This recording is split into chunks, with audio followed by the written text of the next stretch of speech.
cases in a single day. And I've got a link for that. I'm going to share it. I'm going to play it. I'll put the link in so that you can listen to it yourself. It's a 2-minute clip here. Staff court of 9. The president nominates, Oops. and then the Senate advises. Sorry, wrong one. We'll get to that one in a minute. Here we go. As of today, at this hour, we have 33 confirmed positive tests for the virus. Yesterday we had 22 cases. Today we have 33 cases, so it's gone up by 11. That brings, those are 11 new cases. 22 goes to 33. As we sort through this here in Arkansas, today we have 33 confirmed positive cases in Arkansas. As of today, we have 33 confirmed cases with Boston residents. We expect those numbers to climb. As of this afternoon, we have 33 Pennsylvanians who have tested positive for COVID-19. So as of this morning, there were 33 confirmed cases in North Carolina. To you, lots to get to tonight. I'm Leon Hendricks. We want to start with new information into our newsroom. Within the past couple of hours, there are now 33 confirmed cases of the coronavirus in Michigan. Good evening, everyone. Thanks for joining us for the news at 6. I'm Richard here on Karina Corral. How's the night off? More cases of the coronavirus were confirmed today in San Luis Obispo County, bringing the total number now to 33. Right now, Georgia is reporting a total of 99 cases in 19 counties. That is 33 new cases from just yesterday. Good afternoon, I'm Karen Swenson. More cases and more events affected. Here is the latest coronavirus news. There are now 33 cases in Louisiana. As expected. The number of cases of COVID-19 jumps. A total of 33 people in our state have been tested and are confirmed to have the coronavirus. Day 4 of the shelter-at-home order brought 6 new confirmed cases of the coronavirus to San Luis Obispo County, bringing the total number to 33. All troopers will be professional, polite, and will treat everyone with dignity and respect. These latest steps as the number of confirmed COVID-19 cases in Rhode Island jumps by 33 overnight. We have some. Okay, so you're seeing with that, this is how Mockingbird, Project Mockingbird works, where they're all given the same point. They're all said, you got to have 33 cases, 33 new cases, and it's all the same thing. And this becomes a code. This is a PSYOP. This is a PSYOP, and this is how a PSYOP works. I've talked about the media ploys before in previous videos. This is a talking point they're giving every day, and this, just happened to be one of them.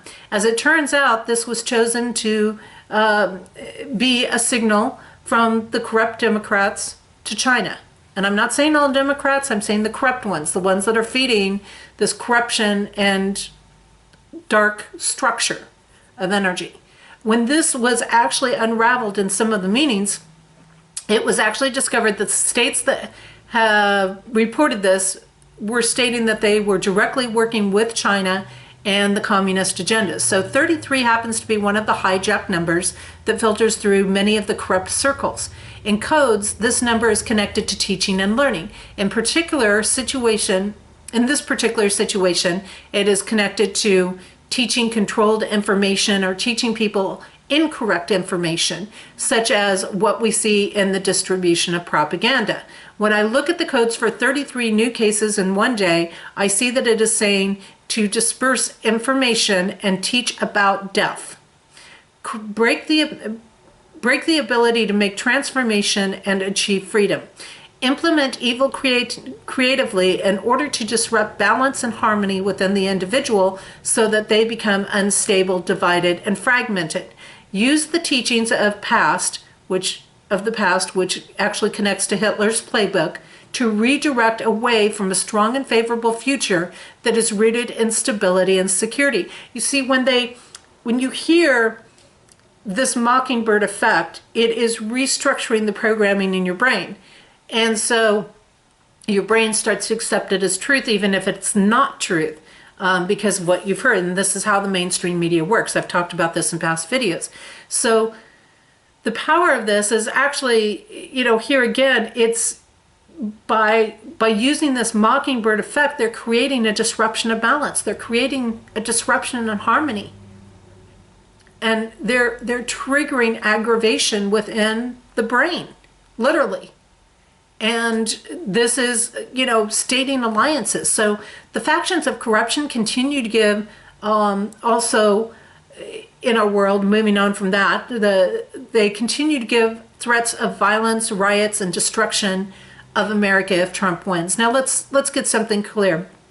There are numerous reports of this coming from Kamala Harris, Joe Biden, Antifa, and several others of the radical and the terrorist side of things, these groups of people. And this is simply just another fear tactic that they're putting out. They know that Trump is going to get reelected, and they are using this as one of many excuses to do what they were going to do anyways. Even if by some strange chance Biden made it to the elections, which is still questionable, even though it's only a month away, and won, which the codes don't show that happening, by the way, this would all happen anyways. Okay, and probably actually worse than if Trump wins. So Kamala continues to threaten all Trump supporters, and militia communist style military is waiting to be activated, which could be connected to actually the Russian soldiers that Obama was involved with training for action in the US, to take away guns, to issue forced vaccines, and many other agendas that could be in the worst nightmare of many Americans out there. So do not be mistaken that this is through re-election that we stand a chance against this violence. And that's not true. That is fear. That is nothing but fear propaganda. And this is no doubt, or there is no doubt really, that we still have some rather bumpy days ahead of us. But also important that we do not allow such violent fear tactics to keep us from standing for freedom and justice in our own country. And this is about freedom and justice, not only here, but for many cultures and throughout our world. If they are truly the peaceful environmentalists that they claim to be, then why do they need to make these threats? And why is it always violence and destruction that they turn to in order to try to gain control? If their way is so great, why do they need to force people to comply? Why do they need to hold them in fear? Why do they have to engage and work with terrorists under the pretense of philanthropic organizations? If they want to save lives, then why are they destroying them? If they want to provide opportunities, then why are they taking them away? If they want to have peace, then why are they using violence? If they are so full of love, then why are they acting in so much hate? And if they truly want a better world, then why are they set on burning it down?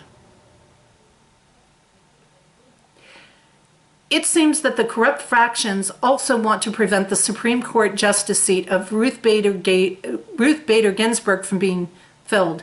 And let me just, yep, that's it. That's right where I wanted to be. Next point. In 2016, they were all insistent that this had to be done. And now they want to impeach President Trump for doing his job. When does this insanity ever stop? Video clips were put together showing where Hillary Clinton, Joe Biden, Kamala Harris, Elizabeth Warren, and others said this. And I am going to play that clip for you. It's about 2 minutes, so it's not real long. But let's jump back and let's take a listen. And this is what your Democrat corruption had to say. American people deserve a fully staffed court of 9. The president nominates, and then the Senate advises and consents or not, but they go forward with the process. What we're seeing here, and I hope this is temporary, is a disrespect for the Constitution. The Constitution is 100% clear.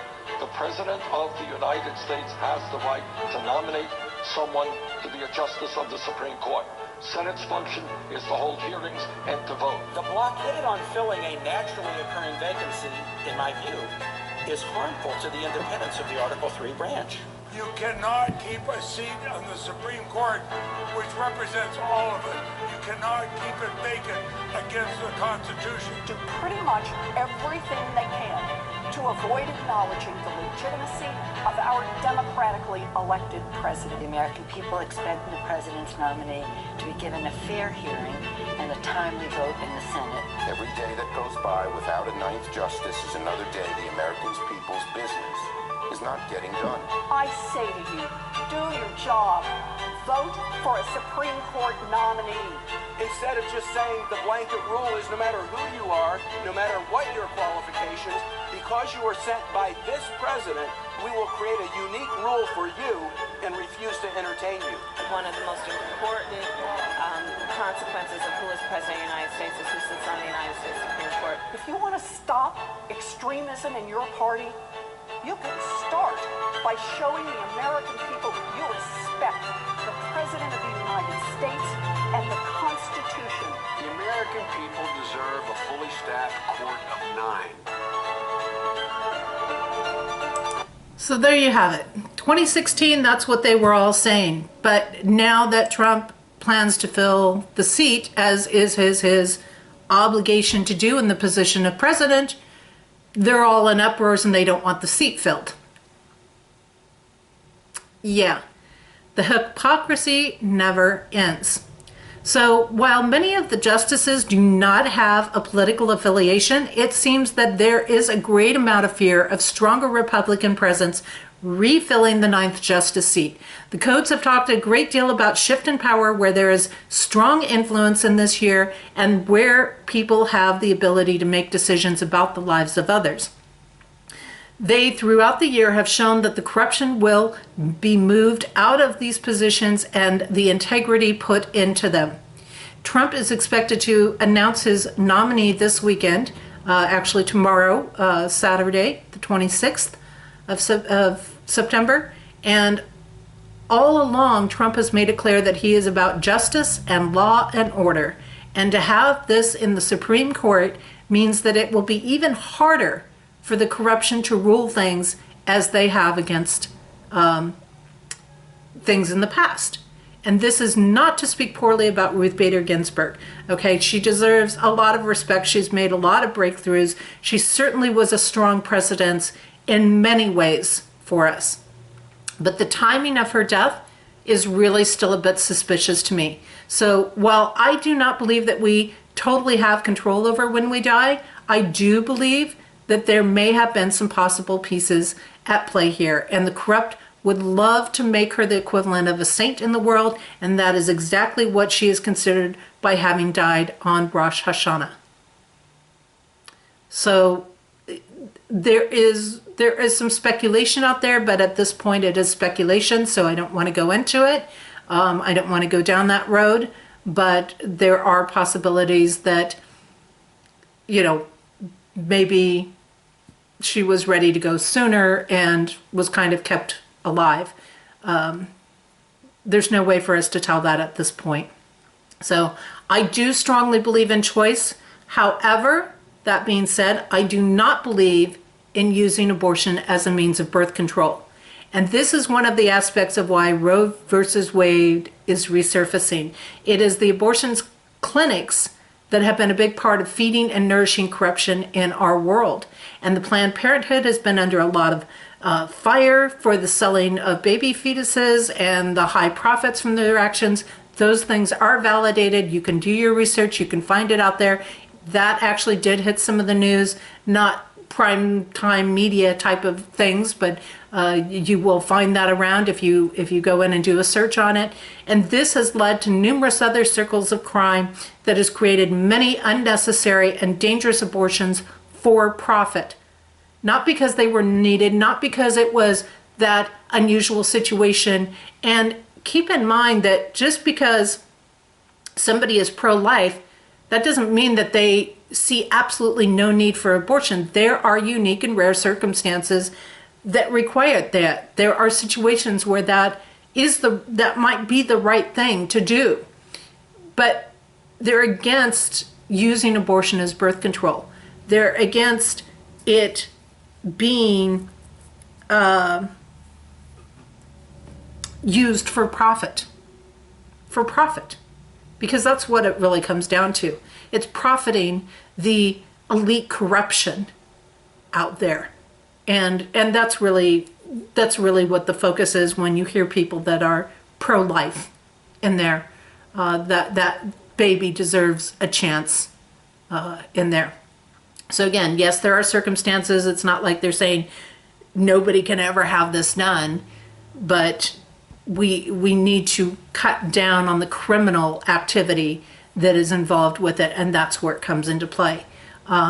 So it feeds circles that are connected to drugs, vaccines, human trafficking, and many other things. And as you can see, these networks are really quite intricate in how they are interwoven and working off of each other. So at this point, those dying wishes statements is up for a lot of controversy, and no solid proof has been given to this. None. There's no factual solid proof of this, and it does not fit with the thoughts previously stated by Ruth Bader Ginsburg herself. Research it, search it out, but this does not fit with her own statements. So that is not something that is being used to stir hatred and separation and division, just like other things. At this point, it is likely to be a media-created ploy. It is the law and responsibility of the president to fill the seat when it is vacant, and it is part of the duty to the people. It is said that filling the seat will create one of the largest shifts of power in at least 3 decades. And that means that the Marxist ideology will no longer hold the predominating power in our court and justice system. And that is extremely significant for the direction things take in our country and thus the world. So this is why they don't want her seat filled at all. Not just in a month or 4 years, but at all. That is, of course, until they believe they have control again, let alone to prior to the election. You see, it's not about the people. It's not about justice. It's not about what the law says.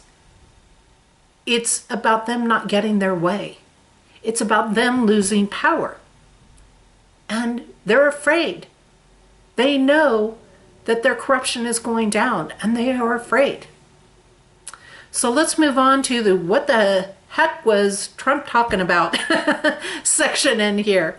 And, again, we've got these kind of key pieces that, he made a comment at one point in one of his pressers that if need be, let's clarify that for one, he would be the first or last to take a vaccine that works. Okay, there's a big clarifier there, that works, and if need be. Of course, the mainstream media was asking if he would take one from China or Russia, and he said if it meets the standards. Big if there, because he knows those aren't going to meet the standards. So it really wasn't an issue for him to comment on that. So in an attempt to trap Trump as an anti-vaxxer or hypocrite regarding these doses of liquids shot into your arm, rushing to bring them forth but not taking one, Trump turned the tables and said that he would be the first or last, if need be, to take a vaccine that works. They then asked if he'd take this one from China, like I said, and he said he would if it meets the standards. These, but is that going to be necessary? Probably not. These are important conditions that he has placed on them because he knows full well that there is unlikely, again, to be a vaccine that is going to come out of these areas that would be meeting the standards, and that there wouldn't be other more favorable, smarter options to do. So there's no doubt that Trump, once again, has found a way to get the media all riled up and vaccine pushers to reconsider their stance on things. He once again shows that they will take nearly any option that is opposite to his. So no matter what he says, they're going to take the opposite. And I think he really plays with this at times. I think he does it just to show you, look, they'll take, it doesn't matter how absurd what I say is, they're going to take the opposite stance. So If he says that, you know, these liquids shot into your arm will be available by October or at the end of the year, then, you know, oh no, Mr. Bill and Mr. Anthony start claiming that we shouldn't take them, which is exactly what's been happening. So basically that would be because their liquids to go in the arms are not going to be ready by then, and there is likely something in Trump's that might, oh, I don't know, actually help people. You know, maybe his is got a whole different component to it. But getting a contract for this is a lot of money cut off from their foundations. A lot. Not to mention the credibility, like, oh shoot, if Trump puts something out that works for people and maybe even possibly presents from other diseases, then nobody will take ours. And that was a lot of, stuff that we were planning on. So as I mentioned in previous videos, all of the original companies that they had a connection to Mr. Bill's foundation and Mr. Anthony, and AstraZeneca, of course, is having huge issues, and it's coming up that there are central nervous system damage happening after receiving the vaccine. There was a post put out, which I'm not sure how factual it is, but you know, somebody mentioned that they felt completely disconnected from God after being part of a trial for one, testing one. They said they couldn't feel the spiritual side of themselves after getting it. And, you know, is that connected again to the gene modification that's supposed to so-called make us healthier? We do know that the central nervous system is connected to being able to feel, sense, or connect with God. And, you know, there's no way around that. So if you get central nervous damage, that connection can get reduced. Does it automatically mean that it will? No, but it definitely can, and there is definitely a connection there. So we also know that we have this God gene in our DNA. So could those liquid shots in the arm be removing that gene? And it's a question I have to ask. It's a question that requires more research, more looking into. And is that being done in the name of making us healthier and more, you know? So here again, that switch. Look, this is going to make you healthier, but not really when you get down to it. It will certainly be something to keep an eye on as we move forward. And most companies are requiring 2 doses issued 3 weeks apart from each other, but it was just reported that Johnson & Johnson is offering a single dose one that is developed by Janssen and will be administered to 60,000 people. So they're kind of right in those final stages of the participants in the US and internationally, and yet they still have to prove that it is safe and effective. So even once they get through those trials, they still have to prove that it's safe and effective. And of course, we've got all this stuff coming up about the FDA and how politically biased they've been in a lot of things. So could this be the real twist and thing? Is Trump going to prove through these trials that a safe vaccine cannot be created? Maybe. I'm not sure that that's the case. I think he's going to put something out, but maybe what he's got in the back burner is not what it doesn't have the damaging ingredients. Maybe it's more of a true therapeutic, like a liquid dose of zinc and hydroxychloroquine, or, you know, I don't know, something in those realms. It could be anything. So he continues to state that they will be available for anyone that wants one, but that they will not be mandatory. Now, of course, you know, again, look at my videos in the last month or two, and the states have their own options of what they're going to do, but there will be upheaval if they go down that path. There's something that terrifies everybody if Trump is able to release a vaccine in October, before the election, because the FDA, which we know has a lot of corruption in it, is busy trying to create restrictions to keep it from happening. So could his Operation Warp Speed be a way of exposing them? Another layer that is possible, and that we will have to stay tuned for, is possible. Biden has stated that he wants to have it distributed to the entire population. Entire population, making it mandatory instead of voluntary. Whereas Trump's is saying his will be voluntary. Hello? When you say you're going to distribute to the entire population, we're talking forced vaccination. There's no choice. There's no making it an option. The way Biden states it, there is no option. It is forced. It is an order. It is a command.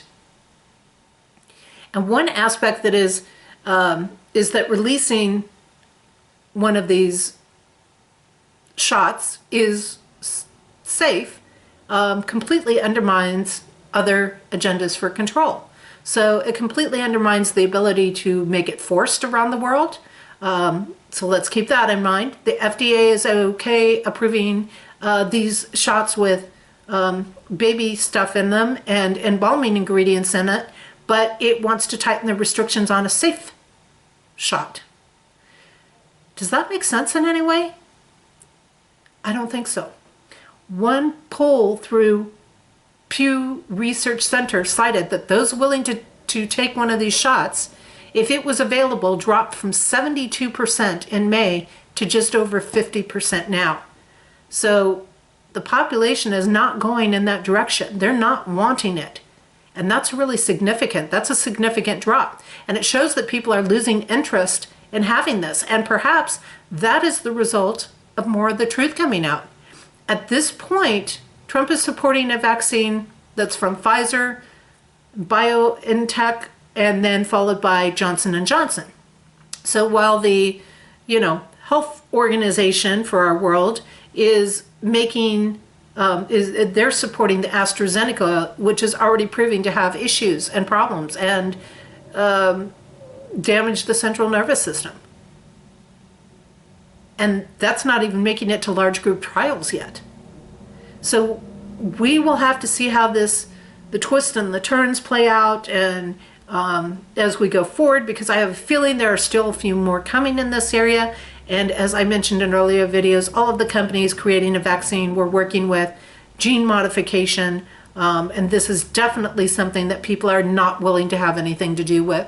And there's no doubt that with less and less people being willing to be able to take it, that the agendas of those like Mr. Bill, Mr. Anthony, and others will not be effective.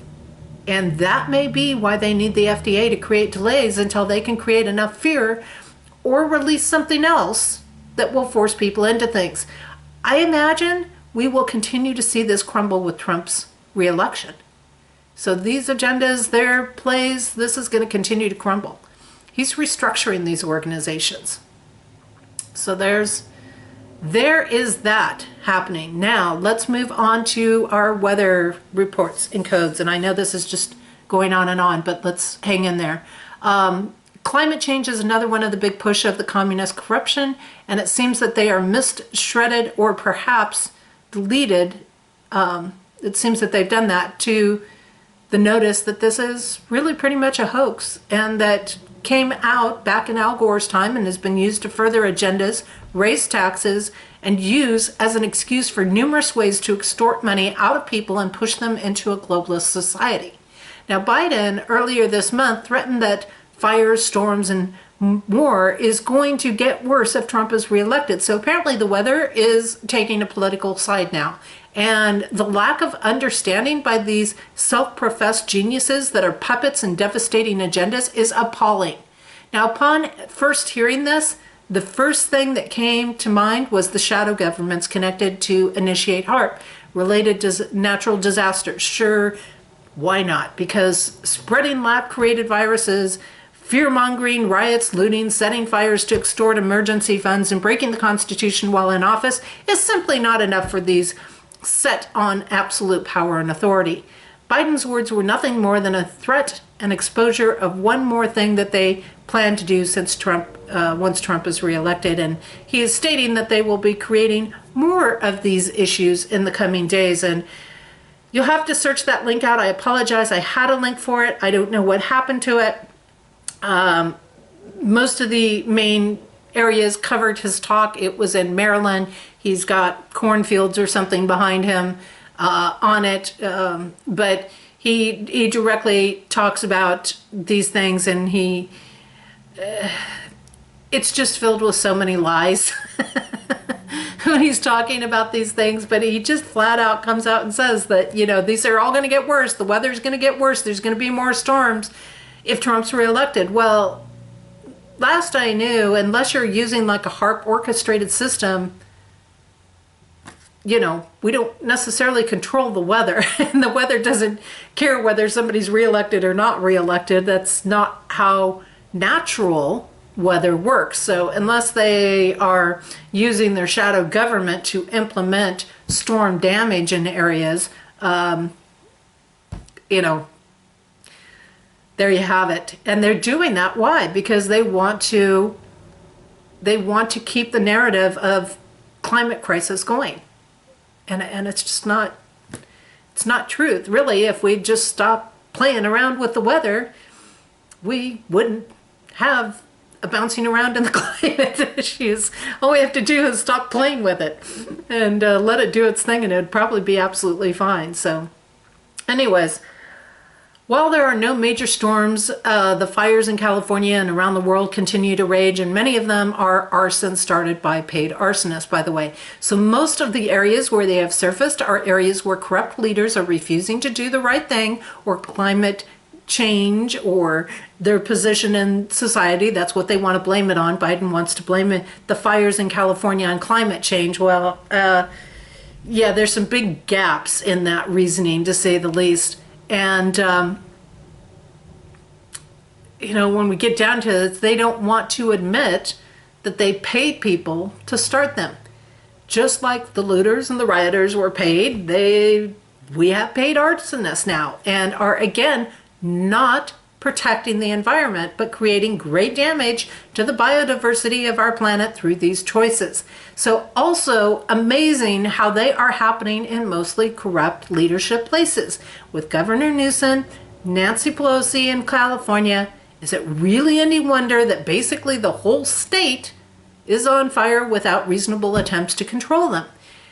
Check out last month's video where I got into more details about this, and I'm beginning to see which, you know, a scenario that looks like which came first, the chicken or the egg scenario playing out here. You know, climate change is causing the fires are causing climate change. How about people stop paying people to burn things down because they are not getting their way and are losing their positions of power in the world? Remember, fire is about purification, and in codes also about death. The corruption is dying, and the more they try to resist the inevitable, the more masses are having to pay for their actions and choices. It is time for people to purify them right out of their positions of authorities. And amazingly, we are also likely to find that climate change is not the issue that the fear mongers have been telling people that it is. True and not paid science shows the truth. All right, so we have some big pieces we've been talking about there. Now what I want to do is to get into the aspects of the Q connections and our codes. And Q dropped so many Q posts over this last month. It was like there might have been 1 or 2 days that Q kind of went quiet, and then Q dropped like 10 posts in a day. So obviously I'm not going to cover every single post. I'm going to try to consolidate them a bit where I can pull key themes of importance together and then bring in the code insights that go with what Q was talking about for those dates. So here we go. Thank you so much for sticking in here with me. I get it. It's long this month. And you know, I really appreciate it. I really do, because I just think these are such insightful pieces for us to have. Q post how the corruption is trying to radicalize Anons and showing how they will turn and attack those that are not willing to support their narrative. Q provides a proof of why files cannot just go missing.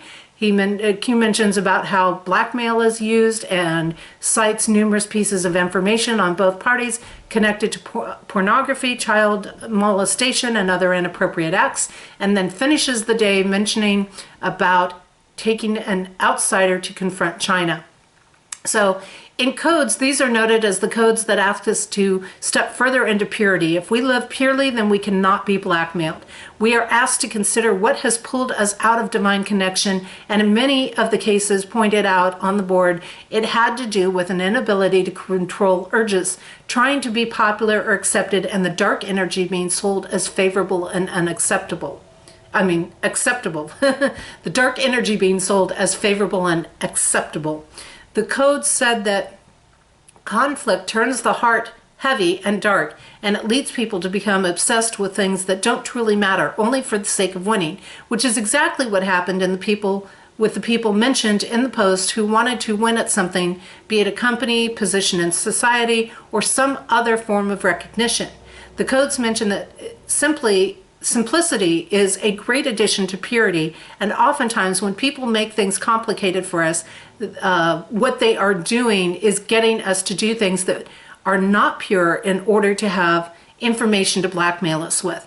They will say something is okay when it indeed is false.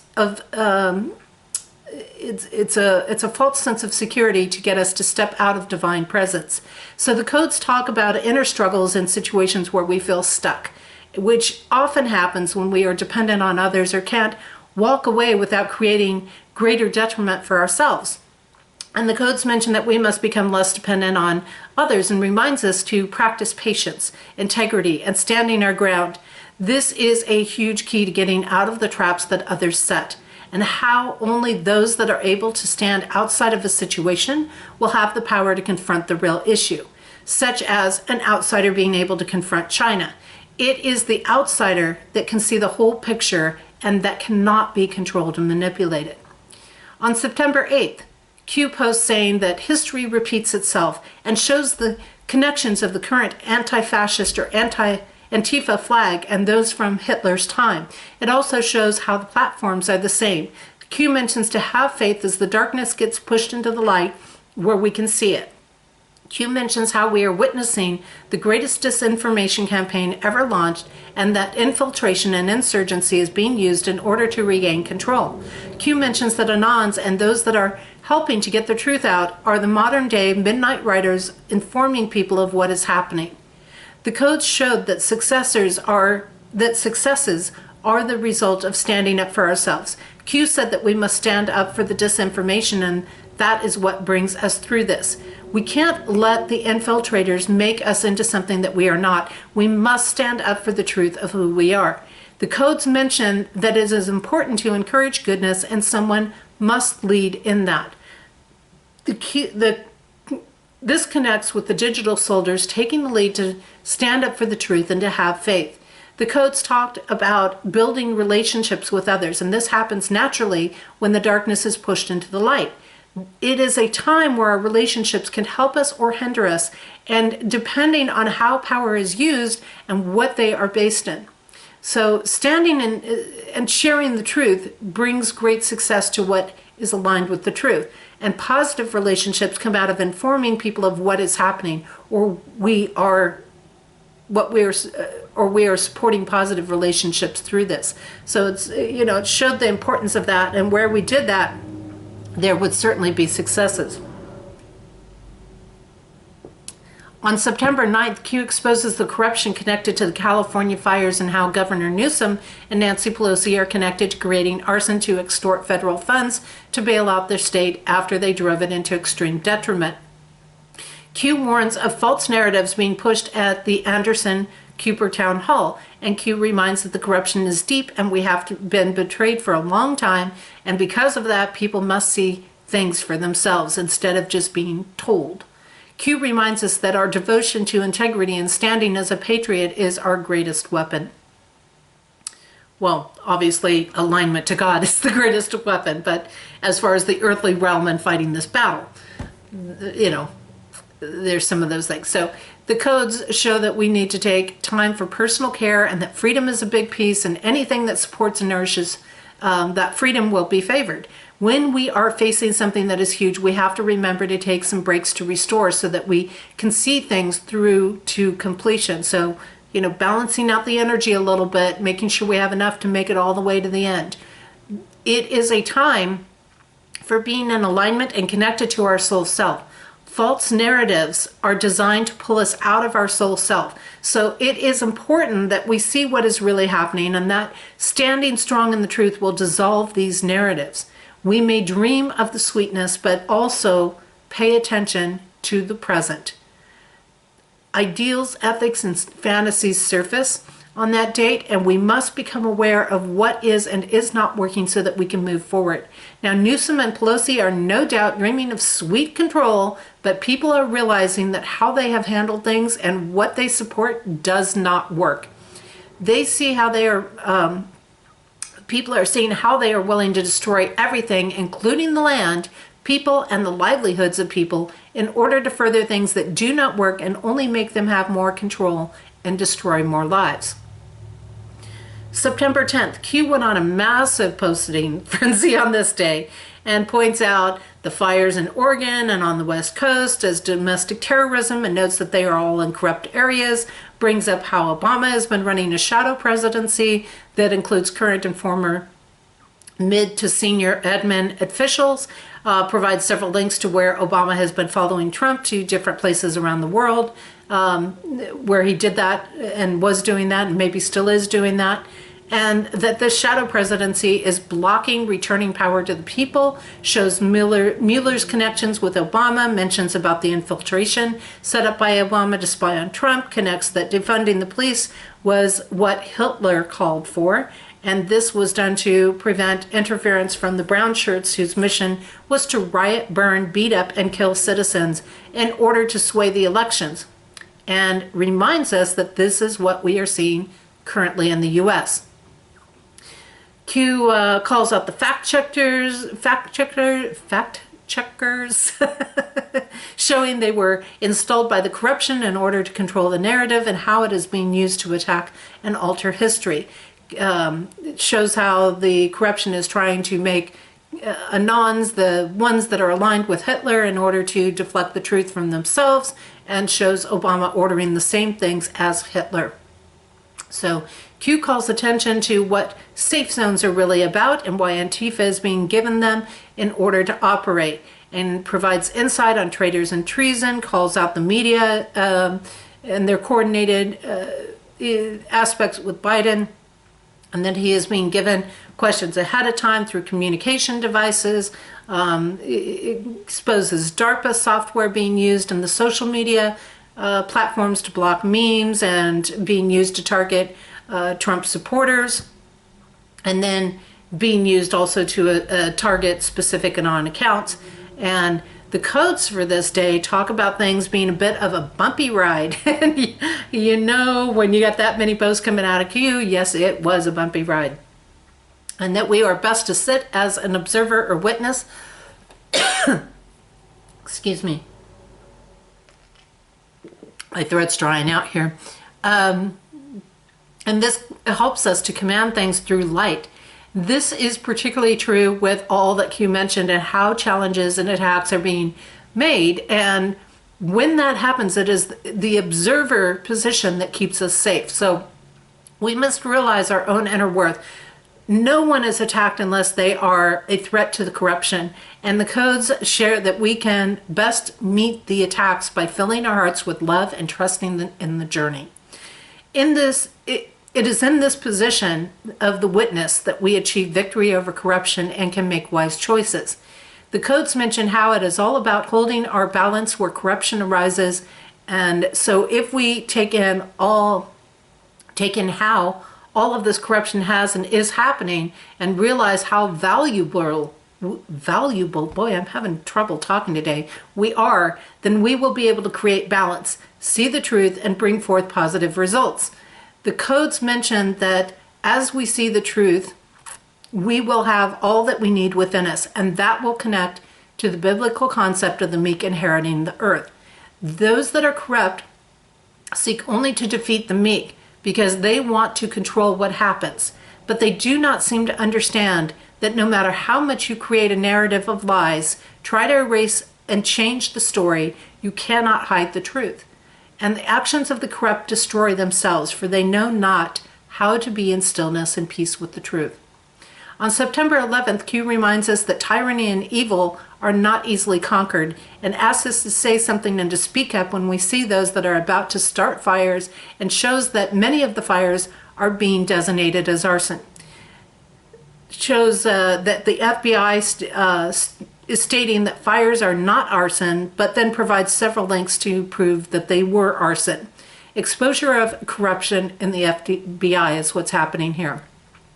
Anons are catching arsonists in the act, trying to start fires, showing how they are using cell phones to signal each other. And Signal is actually an app that terrorists and arsonists have been using to work with each other in these events. Q shows that the Durham report has information needed for arrest, which is going to be bigger players coming out, and points out that Antifa.com has a redirect to Biden's campaign. I'm not sure if that's still in effect. They may have corrected that.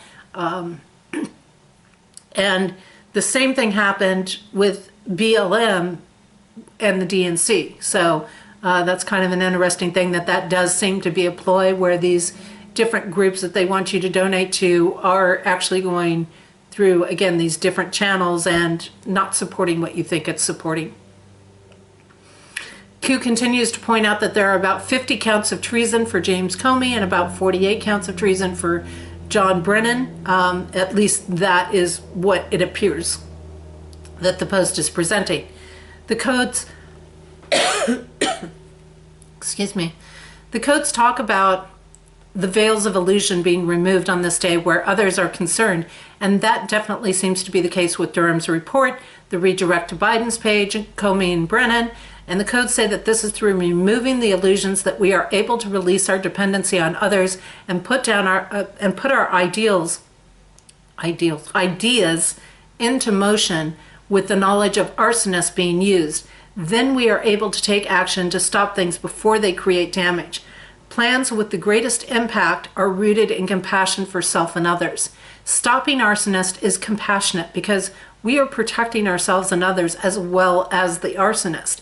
It was a good day for getting favors or promotions, and many citizens were able to engage the assistance of law enforcement that day to help with the arsonist. So it also reminds us that we need to engage the help of others and work as a team to conquer the corruption at hand. The only danger was that we cannot get wrapped up in someone else's illusion. So that means it was important that we didn't get wrapped up in the illusion that the FBI was presenting when the facts showed otherwise. It warns how easy it is to be deceived with stories and talk, and by those that do not walk their talk. It warns of charmers that are different than what they appear to be, and the codes reinforce that we are better to stand alone than to stand with those that are out of integrity. As we move on to September 12th, Q posts several things to ongoing investigations, notes 3 key players in human trafficking and pedophilia that are alleviated, but asks who will be next, shows Netflix trying to normalize pedophilia, and it is connected to Obama and Rice, but these attempts will fail. Q calls out media narratives regarding electoral support, pointing out facts versus narrative, and calls attention to those that are supporting the narrative in many circles. So the codes talk about bringing closure to what is standing in the way of freedom, and that is the pushing of a narrative that leads people to separate from the divine soul self. Now, closure and endings are assured, and this connects by showing that normalizing pedophilia and child exploitation are assured, and that much has and is being shut down with them. The codes talk about closure happening as a result of lies, deception, and manipulation. So trying to push the corruption through Netflix shows is highly manipulative and deceitful. And the codes talk about making certain we are not set on revenge and that things will even themselves out naturally. As people found out about the Netflix shows, they were naturally getting shut down. So truth is the key to peaceful cohabitation. And so showing things that for what they actually are, is a step to coming together. The codes mention it being a day of test and initiations, and the Netflix exposure was was testing to see if we would accept what was deceptively being presented to us. On September 13th, Q posts that equal justice for all, transparency and accountability is the only way forward. Calls out Biden knowing about the virus coming back in October and that it was lab created and released to elections to interfere with elections, and this would be difficult for people to accept. Q also releases many of the cover-ups being used to protect the corruption, calls out how infiltration is happening, and Antifa is disguising themselves in fire gear and as water carriers in order to get into areas unnoticed and create more fires. Lots of exposure on Antifa connections with the West Coast fire, and post a video that connects with Comey. The codes show peace and ease, and that connects with Q showing several arsonists captured. However, goes on to say that there were things that were not peaceful, that we must be careful in handling this situation. And they called us to look at our true obligations and responsibilities. And this connects with being accountable for our choices and actions. And Q showed that they would be held accountable. Success happens where we stay out of our rebel patterns and instead work to teach people about what's happening. We want to celebrate our successes. So while we might have a long way to go in some ways, we need to celebrate the numerous arrests that were made and the corruption that was held in accountability. On September 14th, Q points out how politicians are part of the same criminals that have been given safe zones, and shows that these cities and areas are chosen to avoid accountability. Q shows how this is about insurgency and continues to show where they are lying to protect the criminals. Mentions several names of people for us to watch and reinforces that justice is coming. Now, the codes show that rebellion happens where people are not getting the attention that they want. This is why the politicians are working with the criminals, because then they can use the criminals to get the attention that they want. Fighting will be over old stuff, which all safe zones are about. It is not about current things. Biggest areas of conflict come from family and based in greed and jealousy. Well, we know there's family connections in California between Pelosi and the governor Newsom out there. That's kind of an interesting piece that I didn't have in my notes. Family is not just blood relatives, but can be a city, town, state, or even the human race. And in some ways is within closer circles of people that we should be able to trust but can't. And that should be able, we should be able to trust elected officials and the FBI. But currently we can't, because they are operating from greed and seeking attention and power. And when people are operating from that space, they turn into people who aren't trustworthy. This is one of the greatest betrayals, because it creates division instead of unity, which is exactly what these politicians and criminal partnerships are doing. And those with integrity and in divine alignment will be the ones under attack, and the ones most likely to stray away from these places and where this is happening. And we are seeing this happen as those that are not supporting the corruption are moving out of the heavily corrupt areas of things. On September 16th, Q makes several posts showing calls to activate riots, arson, and more in the Democratic areas, and exposes sharing water to cause fires. Q mentions that Russia and China have weaponized their satellites with direct energy weapons, and shows whistleblower on the virus that has evidence that it was lab created in Wuhan, warns that the Democrats will contest the election results and that they are using Hitler's playbook to tell them what actions to take. Again, mentions the fact checkers used to reinforce their narrative, which we know the fact checkers are owned by these corrupt groups, and they are in place to reinforce the narrative and not actually give you the truth about things. So remember to always keep that in mind. Q calls out no press coverage on peace in the Middle East, which is true, and that only an outsider, a so-called outsider, or someone that couldn't be bought could make this happen.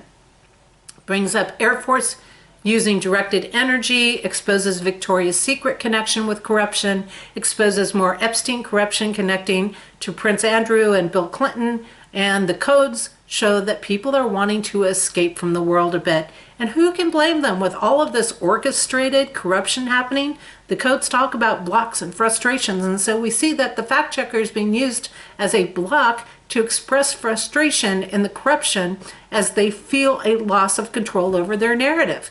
More information is needed to move forward. So with Victoria's Secret and Epstein connections, we see that while it is known what is happening, there is still a lot more information that's going to be unfolding on that. September 19th, Q reminds us that sources outside of our country can provide us with information that cannot be found within our country. Shows us that those connected to the riots are not new, and they have long been under investigation, and they are honing in on the top players driving the activity. Reminds us that we must stand together, and that is a threat to the corruption. We can only be overtaken through division. Warns that there will be those that will try to discredit from the inside. They have access to remove accounts and can bypass what normally evades the system to remove all things with the 17th letter connections. It encourages sharing the truth anonymously. The codes talk about using balance and creativity, which is certainly being done to evade getting banned and having accounts removed. We are called to use creativity to get the truth through. This is a time for gaining insight on the enigmas of life, such as using anonymous measures to be transparent. It is through insight that we can move forward. So we must stay focused on what is true and sharing the information so that we can keep the momentum going. Looking at what others are sharing provides us with a lot of insight. Rebel energy surfaces from those that want success but have not done the work to get it, which is true with both Antiva and those that are removing accounts. These people that are behind this, they want all the success, but they don't really want to do the work to get it. And now that, you know, everything's being blown over, all this frustrations come in, all this stuff is, you know, making them come up with more and more ways to try to interfere with people who are sharing the truth and things. September 19th, Q shares that patriots are in control of the Supreme Court and events coming with that, which have unfolded in regards to filling the seat of Ruth Bader Ginsburg. The codes mention that people will most likely be in the polarity of manipulation and deception. Isn't that true? Bam, happened right there in that situation, or will be on the end of being supportive and assisting us in our success. So we can tell the difference by who is being manipulative and trying to control things and who is trying to teach us how to do things. Now, the Dems, and again, I talk about the corrupt Dems, the corruption aspect, as opposed to just everybody in that party or claiming that party, went right into, and actually in this case it was Dems, it was Dem leadership, went right into control on this, while Trump and others tried to teach us how they are done, right? They went right into, we want to control whether you fill this position or not, and they wanted to dictate what to do and how to do it. And instead, Trump is saying, this is the law, this is what's required, this is how the system works. So it was a teaching. It was not, I'm going to come in and control everything. On the other hand, that's exactly what the Dems were doing. We want to control everything. We're going to tell you what to do. We're going to tell you what's going to happen. You're not going to have a choice. We don't care what the law says.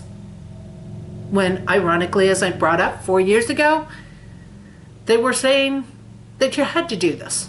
So here again, the hypocrisy.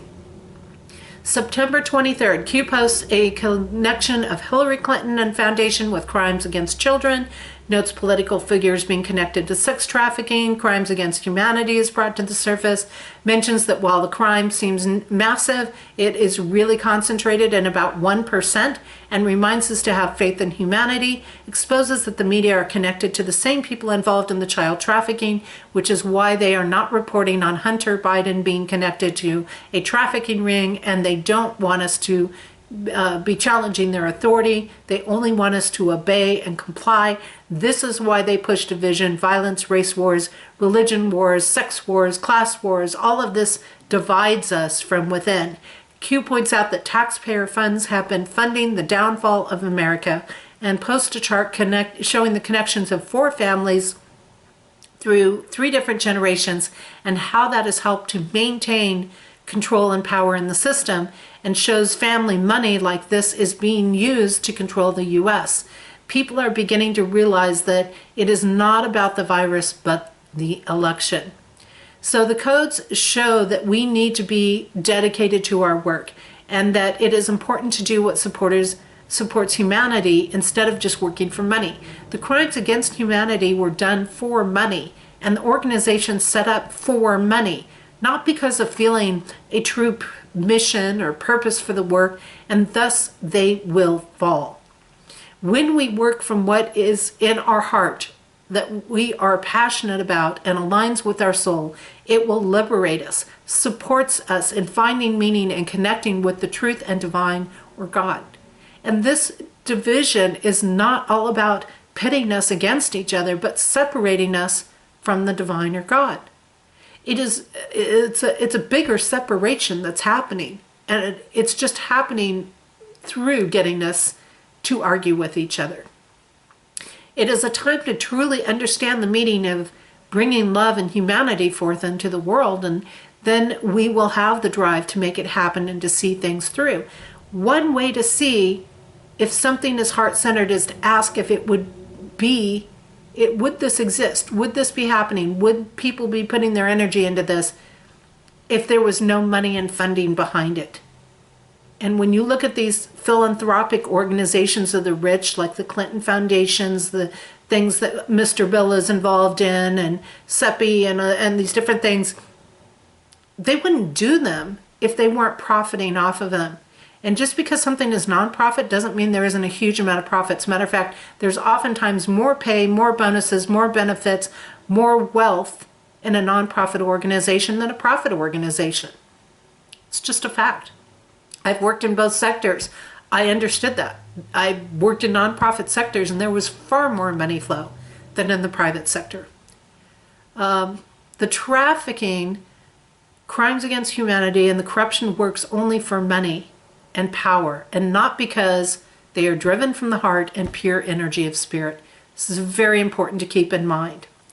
All right, moving on. As we move on to sports, and I'm not going to tap in, I'll provide a link to things. We've got an uproar going on in the NBA, and last month, you might remember, I talked about LeBron James, which I found how interesting that I had chosen that last month, because now we have this uproar with the results in the Breonna Taylor case coming forward this month. And of course, we're seeing this where players who are associated with LeBron James organizations are, taking these stances, and, the chaos is starting to happen. So again, I talked about that a lot. I love when I get these connections come up and the synchronicity. I mean, you just can't always plan these things. That he and his organization, I shine that light on him, and here we have this. Now, Candace Owens is just awesome. She's just awesome in wisdom. She's smart. She's intelligent. She is a powerful Black woman, and she tweeted this out in regards to the Breonna Taylor, because of course that started another round of riots. They used that as an excuse to keep the racism narrative going, and so on and so forth. And she tweeted out some things that said, "There's not been a single Black Lives Matter case this year in which the victim was not involved in criminality. Not George Floyd, not Rayshard Brooks, not Jacob Blake, not Breonna Taylor. Philandra Castile was a true victim. We have come a long way since then. Breonna Taylor was heavily involved in drugs that were being trafficked by her ex, I stand corrected, boyfriend. Both her car and house were under surveillance for months." Okay, it's not like this incident just happened out of the blue randomly. They were under surveillance for months before the police knocked, and she chauffeured her ex to the trap house and laundered money for him. she says, idiot take. Breonna Taylor must have been shot because she was black. That means, you know, she's saying this is the narrative is that Breonna Taylor must have been shot because she was black and not because her boyfriend was a career criminal drug dealer who fired at police first while she was standing behind him. It's racism. So, you know, when you look at this, it's important to note that the police officers didn't just show up randomly, bust the door down, and start shooting people. They had knocked on the door. This was an ongoing investigation that had been happening for months. This was, you know, the police were shot at first. Okay, this was not police brutality, and this is what happens. The news plays it up one way, and the truth of it is something totally different.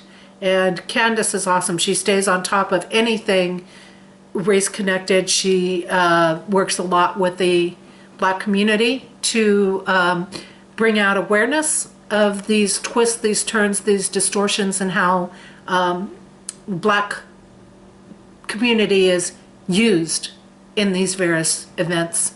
And so it's been a powerful thing.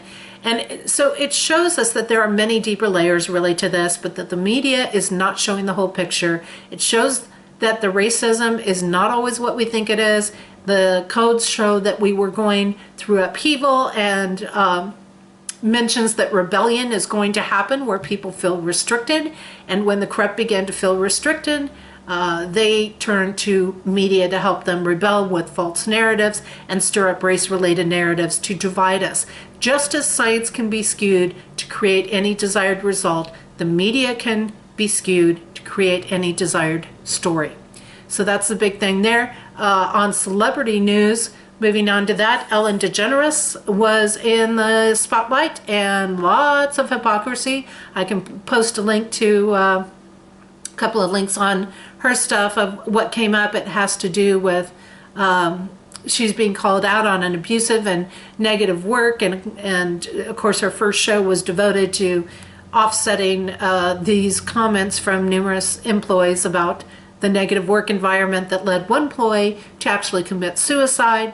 And so she said as a result of that, and sympathy was her way of putting it, which is not true, she then started a be kind line, and that was not about being nice. She did start being nicer, but was only trying to counter the mistreatment of her crew and these accusations that were coming up. Not even accusations, but actual incidences that happened. So while there were 3 people fired over all of this, it didn't happen until more and more came out.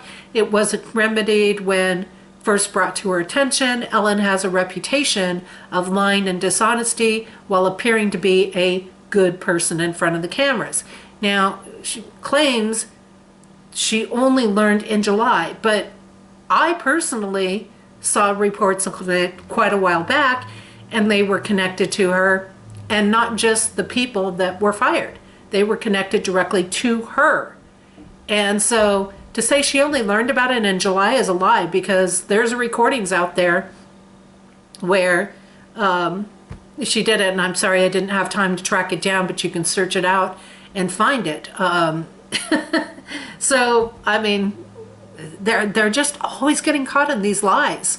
Let's not forget that Ellen, for quite some time, had a set that showed Epstein's island home on it. It was like a recreated picture of the home on Epstein Island.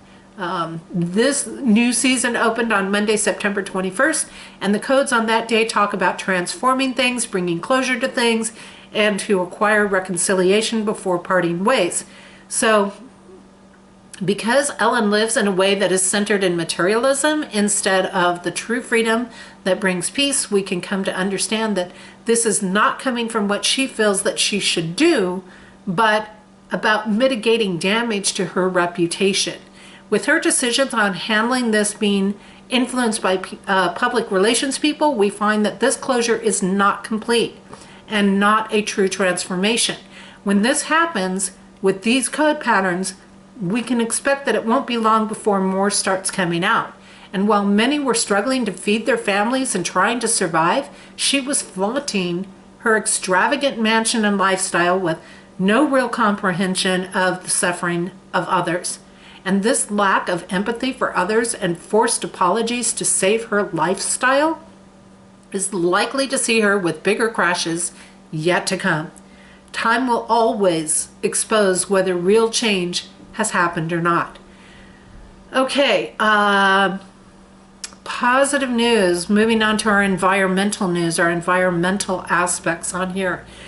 We have coming up aspects about zero emission, and again, I'll put some links in things, a zero emission Airbus plane, and they're claiming it uses no oil gas, but that's not 100% true. Not 100% true on this, and I'll get into that. So let's look a little at what this net zero emission looks like and why it really doesn't hold the credibility or feasibility that we think it does. This is why Trump mentions green energy costing us so much. And the increase in taxes is not only about the Democrats wanting to save and it's not them really wanting to save the environment or giving a damn about the environment for that matter, but about having a reason to raise taxes more and making the average person completely it's unaffordable to the average person. I talked about this a bit in the last couple of videos somewhere that, if you're like in the Northeast where I live, if you pay $300 a month for your heating, your gas aspects there, that can easily go to $900 or $1,200 a month. And somebody on a minimum wage job can't afford that. They're going to either have to not have heat, they're going to have to go to some other option. I mean, it's not affordable, these green options in many ways, but that aside, they're actually not also providing the benefits to the environment that they would like us to believe that they are providing. So what many people also forget is that hydrogen still needs a source to create it, such as gas. So these planes are supposed to be, the net zero planes are supposed to be hydrogen based. Well, the source used to create hydrogen is oftentimes natural gas, nuclear power, biomass, solar, or wind, which means that fracking or other options that environmentalists tend not to like are still needed for it. There's your irony in it. So you get something that doesn't necessarily have the benefits you think it's going to have, and it costs a lot more. Wind and sun have their own set of issues and damaging life, and are, as far as power goes, and are not reliable sources to use in a lot of places. And again, why Trump put such an emphasis on the fracking, and I talked about that in last month's video, so go back and check that out. It's not as big of an issue as it has been made out to be. Also, with climate change being hooked to so many lies, zero emission technologies are really more of a push to feed the pockets of the rich, the corrupt rich in particular, than to help save the environment. Anytime you see the likes of Mr. Bill and others that have proven to be supporting something, it should make you question it and realize that it means that it doesn't do what you would like it to do, that it only is pretty much benefiting them, and that it isn't about helping or saving our world, and that it means life becomes less and less affordable for you and is going to cost you exponentially more with no true real benefits to it. So, let's look at a couple of these basic pieces really quick here on this. Close out a couple of my screens. On the Airbus, and again, I will provide a link. There's, they've got quotes for Bill Gates on there. And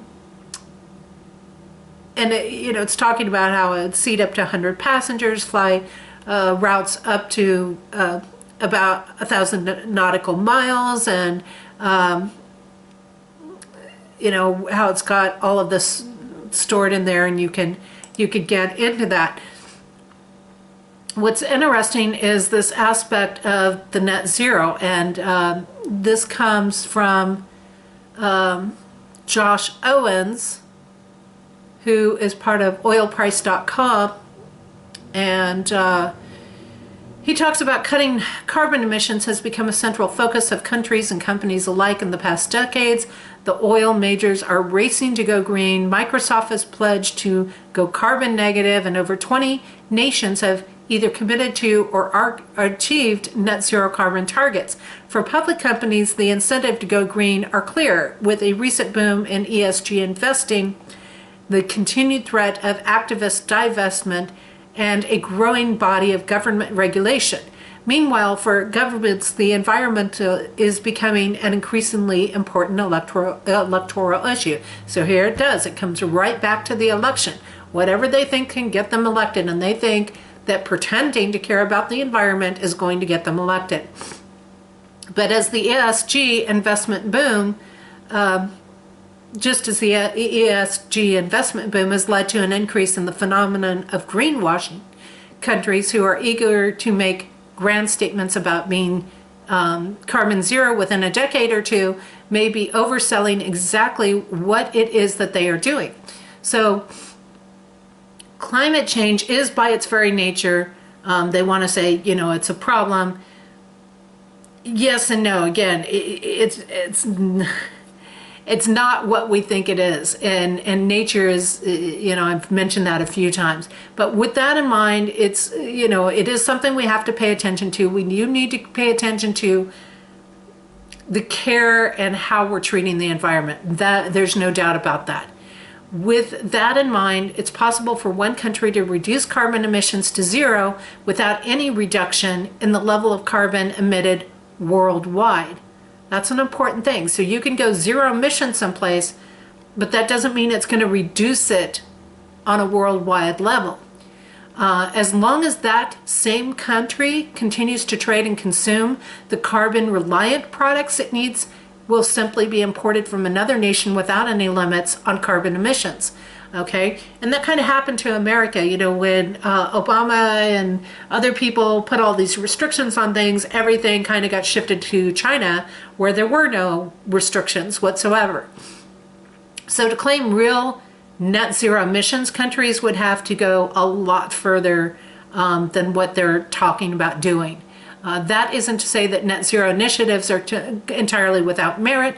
Increasing renewable energy, building more efficient energy efficient homes, electrifying transportation, well, maybe, maybe not. There's some aspects about there because, again, of what it takes to create the electricity. We got a long ways to go. They could all have a tangible effect on decreasing the carbon emissions, but as economist Dieter Helm points out in his book, if an individual state wants to truly become net zero carbon emitter, then it would need to have a carbon tax at its border, as well as reducing its production of carbon domestically. So that would be a tax to offset the carbon footprint of the country's imports. For example, the UK, the first major economy to pass a net zero emissions law, would have to levy a tax against Chinese products made using carbon intensive energy sources. The geopolitical and economic risk of such a move would become enormous, however, which is why most of the nations that are acting to counter carbon emissions have opted for the less effective but politically popular policy of a net zero emissions target. As the social and economic and political power of environmental change grows, observers must remain vigilant when it comes to hyperbolic claims about carbon. Just as energy production is driven by energy consumption, it is consumption that drives our production of carbon. The idea that a country can significantly reduce carbon production without a reduction in its consumption simply does not stand up to scrutiny. To create a truly net zero carbon emissions future, consumption will have to drop and the cost of living will have to increase, or technology will have to advance rapidly. So you see, it's a deprivation aspect that they're throwing you into. And so this deal is saying you're going to do it with a lot less. You're going to, you know, you may not have heat in winter. You may not have, other things to get to this point, and then you're going to pay a lot more for it. So you're going to have maybe half the resources and pay 3 or 4 times as much for the half than what you're paying for the whole. So yeah, we got a lot to go. And then when you get into looking at hydrogen itself, and hydrogen, I want to give you this little background on it. It's a clean fuel that when consumed in a fuel source produces only water. Hydrogen can be produced from a variety of domestic resources such as natural gas, nuclear power, biomass, renewable power like solar and wind. So again, you're not going to alleviate fracking just by going to this hydrogen fuel. Here again, people don't delve a little deeper to realize that you still need the natural gas. You still need some of these other aspects to run it. So now you're using 2 forms of energy instead of 1, which, you got to look a little bit deeper at these things. And I'll post this link to this of how it's used in here, and it gives a little bit of background on hydrogen energy. So, definitely a big piece in that.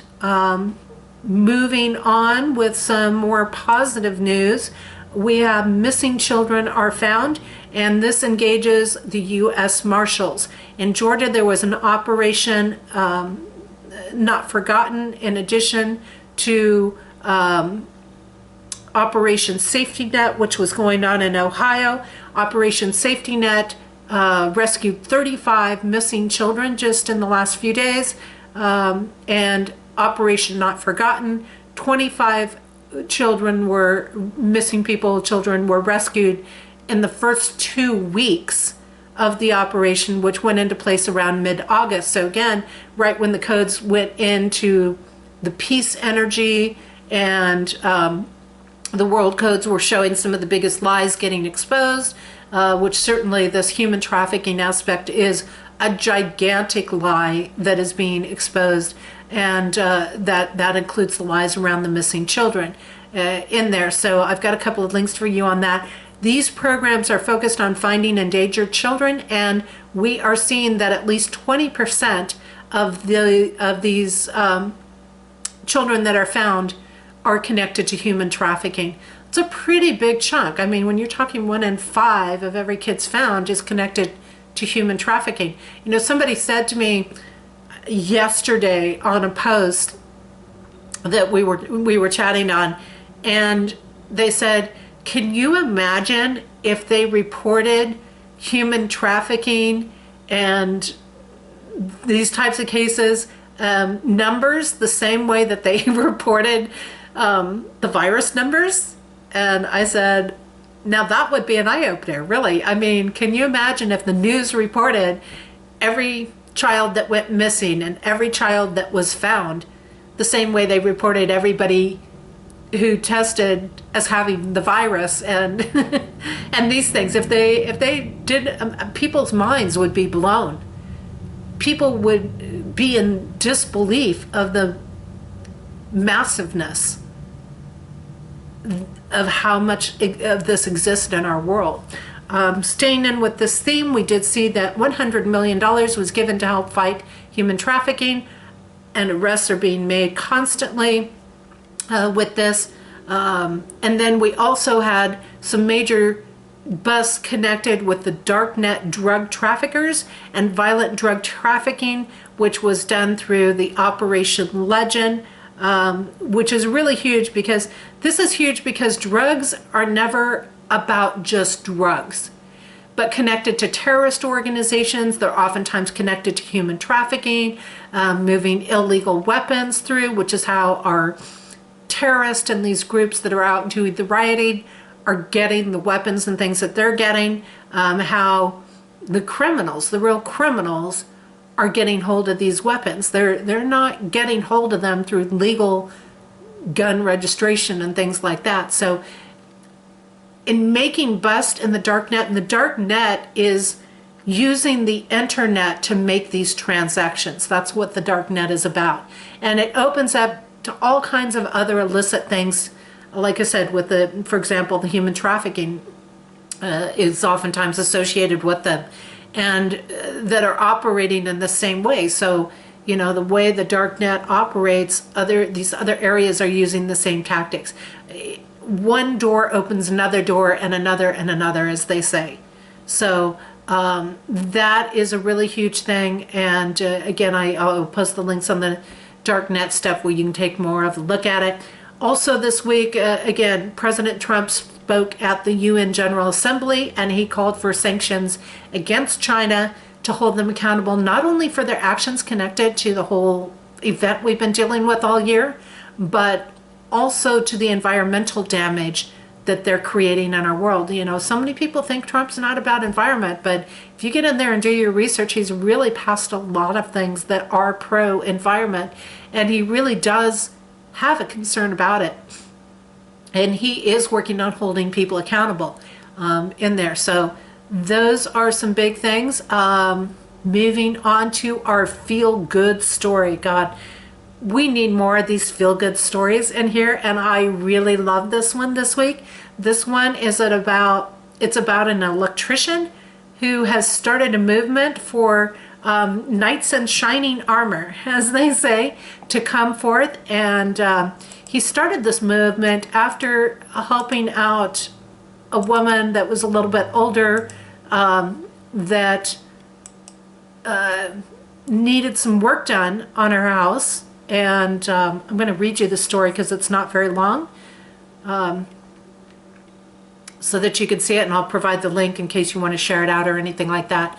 Like many elderly Americans, Gloria Scott lives on a limited income, and sometimes that means making hard choices. If money's tight, home repair and maintenance are often the first things to fall by the wayside. When Scott's overhead light fixture went out, however, she decided living in the dark wouldn't do. Though she knew her budget would take a hit, she called an electrician in by the name of John Kinney to make the necessary repairs. And little did the 72-year-old know she wasn't just getting an electrician, she was getting a knight in shining armor as well. Deeply troubled by the extreme state of disrepair he found Scott's house in, Kinney couldn't get the woman's desperate situation out of his head. No lights, running water. I saw her on a Friday, and it stuck with me over the weekend. I said, I got to go back there, Kinney told CBS. So rather than walk away, Kinney went back to Scott's place and started working on some of the much other needed repairs that she had, free of charge, but he didn't stop there. Kinney set up a Nice Old Lady Needs Help Facebook page to solicit other local tradespeople to lend a hand as well. The enthusiastic response was pretty amazing.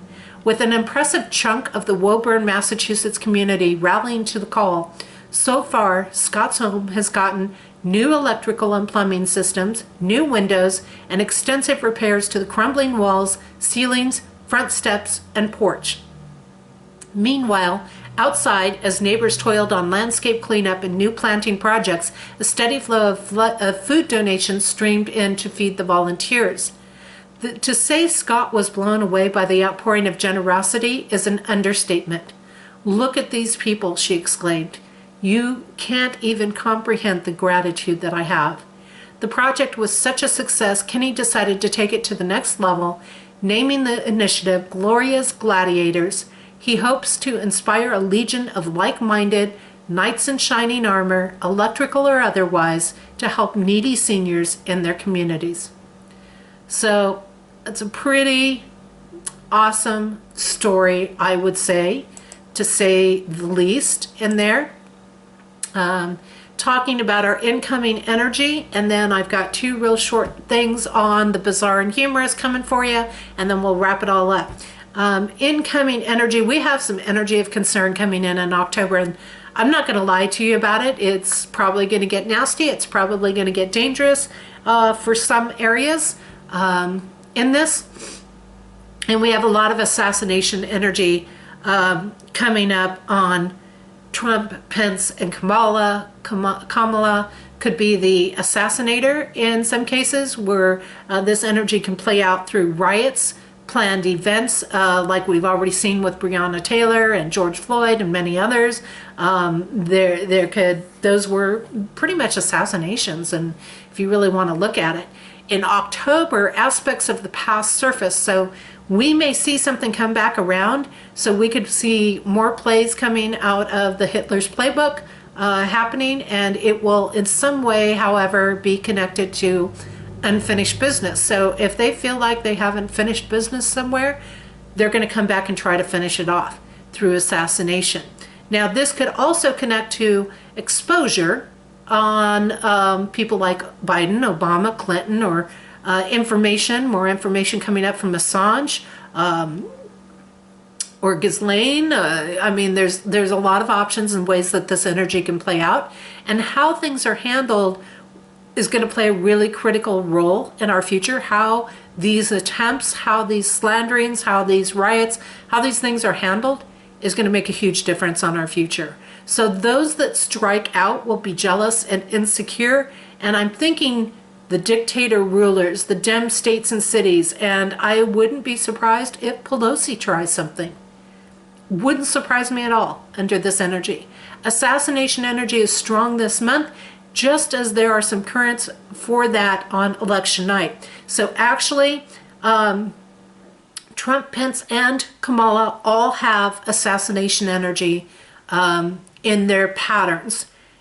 Could be showing up in different ways, obviously, but they all have those in their patterns for election night. And so it's going to be probably a beyond interesting election broadcast, I would say, or day or night or whatever, when that's going on. This is likely to play out globally, and I think this is where, some people might have fear in the polls. They might be worried about what might happen to them if they go to a poll directly. We might see certain polling locations go under attack. I certainly hope not. I think the only places that would probably happen would be in Dem areas, but we're going to have all kinds of things happening, but I'm sure that Trump is a step ahead of this because he always is. This is likely to play out around our world in the realm of world leaders. The royal families, interestingly enough, in October are particularly susceptible to the assassination energy. These attempts are going to be made out of fear and jealousy for not being able to be as successful as their targets. So, Trump might be really successful, and any attempts made on him might be out of fear and jealousy, and someone not being able to be as successful as him. We could see these things in the royal families. We know we have a lot of controversy coming up with Meghan Markle and, and the other aspects of the royal family, and maybe there's going to be a dispute between the wives, between the brothers. There's just so many possibilities, so we'll just have to see how it plays out, but that definitely is showing up as a possibility. Definitely the elite are going to be focused on in this energy, and this may or may not be a literal assassination attempt. It could play out also in the forms of heavy attempts to discredit somebody. The assassinator is seeking recognition and notoriety. That's the bottom line in this. So no doubt that is going to be a month of big happenings that we have coming up and things to pay attention to. So I've got two stories here, like I said, on the strange and the bizarre front, and then we are wrapping it up. The first one is a real life horror movie that happened, and this was reported September 10th, so just a couple of weeks ago. A family drove 3 hours for a weekend getaway, and they had booked this stay through Airbnb, and a weekend getaway to a secluded area in upstate New York, and they just felt like it was a real life horror movie. And there's some pictures on here, beware, It's adult content, I would say. Frederick Joseph detailed the short-lived rental experience in a Tuesday Twitter thread. He found the upstate New York rental on Airbnb, which was listed by the owner as two-bedroom getaway with a Scandinavian vibe. Well, I don't see anything Scandinavian in these pictures, honestly, but whatever. As soon as they arrived at the property, they knew they had to leave. As we drove up, we noticed there were no other houses in the area, just run-down shacks and no phone signal. Joseph said, when we walked up to the house, we noticed an animal skull hanging on the outside of the house, so I went inside to check it out. Like, okay, I'm sorry, if I'm seeing that hang on the door, I don't think I'm walking in to, to check out what else is in the place. He said, when I walked in, I went to the basement. Yeah, like, okay, you're already seeing the horror movie Signs, so what do? You go straight to the basement, one of the places where everything happens in a horror movie, right? And found more animal skulls and ritualistic markings. And then I went up to the rooms to find much more, and there's some pictures again on here. As we walked through the two rooms, we found a bunch of imagery, candles, books, etc. for rituals and what looked like devil worship. My brother was terrified, as were we. Behind the dead bird in a bag was a Baphomet statue. At this point, we said, F this, and we are out of here. Needless to say, we left because we are Black and not dealing with something that was, one, advertised completely different, two, looks like a scene from the horror film Hereditary, three, made the entire family feel unsafe. Airbnb has since issued the family with a full refund. Well, yeah, I would hope so. I would hope that more is happening on this besides just this family getting a refund in here, and pretty crazy stuff on that. Now the other one is really fun too. This comes to us, it came in early September, and a town was under siege by monkeys, is being defended by three elderly women who call themselves the Monkey Busters. So this is kind of fun. It's we have three older women in a rural Japanese town called the Monkey Busters, and so what they're doing is they're defending their town that's under siege by these monkeys. And so they started this Masako Ishimura 74, Tatsuko Kinoshita 68, and Miyuki, I think Lee, I hope I'm pronouncing that right, 67, have joined forces, and there's a great picture of them a couple of great pictures of them here, to battle the monkeys who have been devouring local farmers' vegetables and produce. According to local newspaper Fukui Shimbun, the monkeys have been severely damaging onion, eggplant, soybean, and potato crops in the area since 2015. With scarecrows and anti-animal netting proving to be ineffective at protecting the crops, the three women decided to take matters into their own hands, banding together and arming themselves with air guns in order to scare off the monkeys. Whenever anyone from the community reports a monkey sighting, the Monkey Busters are immediately notified and drop everything to rush to the scene with their air guns, often arriving in their aprons as they do not want to waste a minute in responding. Once on the scene, the Monkey Busters fire warning shots in the direction of the monkeys. There are many elderly people in the Miyama area, and the cultivation of fields is indispensable for health and vitality. It is necessary for the area to continue working together in the future, Ishimura's husband told the Sora News 24. The die-hard resolve of the Monkey Busters to protect not only local crops but local livelihoods has received a lot of praise from the community. So it doesn't sound like they are hurting any animals in this process. They're firing warning shots to scare them off. They're not out killing animals. I want to make that clear in this. They're simply protecting their own survival. for this community. So anyways, that is our stories. I thank you so much for hanging in there with me, holding on through this whole process. I know it's been an extra long video, but I really hope you guys will take this information, work with it, do some digger digs for yourself, and look into these things. And remember, life is not always what they want us to believe it is, and we are getting to upheaving this corruption. We are getting to exposing this corruption, and every piece of this that we learn about, every one of us that takes the initiative to share the truth with others, to find out the truth even for yourself, makes a difference in our world. And you are helping to stand against that corruption. You are helping to stand up for divine presence to be in this world. And that is a powerful thing to do. No matter how active you become in it, whether you have a show or not, that's not the point.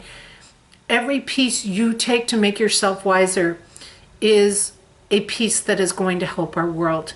So again, I appreciate you hanging in there. I appreciate you sticking with me.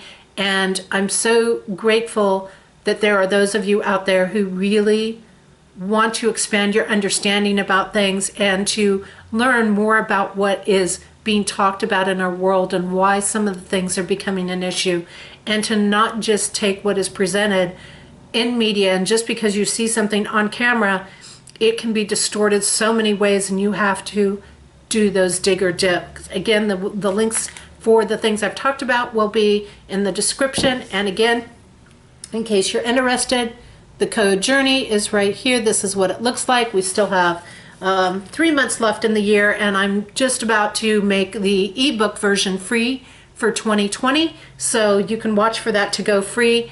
And I usually do that as I release the next edition, which I expect to release somewhere around the mid to end of October, hopefully closer to the middle of October.